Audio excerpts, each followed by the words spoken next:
விசாரணை கூட கூப்பிடல. ஏன்னா இவங்க சில அரசியல் சம்பந்தப்பட்டவங்களை வச்சு அந்த கதையை வந்து ஆஃப் பண்ணிட்டாங்க.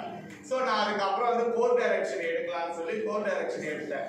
அப்போ இவங்க அனைவருமே வந்து என்னை சந்திச்சு பேசி ஒருத்தருக்கு ஒருத்தர் சமாதானமா போகலாம், உங்களுக்கு என்ன கோரிக்கை நீ ஏதாச்சும் சொல்ல வரனா சொல்லு, நாங்கள் அதெல்லாம் செய்கிறோம் அப்படின்றத வந்து சொன்னாங்க. அப்போ நான் வந்து ஒரு சில கோரிக்கைகள்லாம் வச்சிருந்தேன். ஒரு 13 கோரிக்கைகள் வச்சிருந்தேன். இந்த பாருங்க, இதுதான் வந்து அந்த கோரிக்கை. அதாவது இளந்திருநங்கைகளை பத்தி ஒரு விஷயம்லாம் வந்து பேசியிருந்தோம். அதெல்லாம் நிறைவேற்ற சொன்னதுனால நான் அந்த கோர்ட் டைரக்ஷனை வந்து கேன்சல் பண்ணி விட்டுட்டோம். விட்டு இந்த 6 மாச காலமா அவங்க, அதாவது இப்ப இந்த பாப்பா வந்து என்கிட்ட இருக்காங்கன்னு வச்சுக்கோங்க.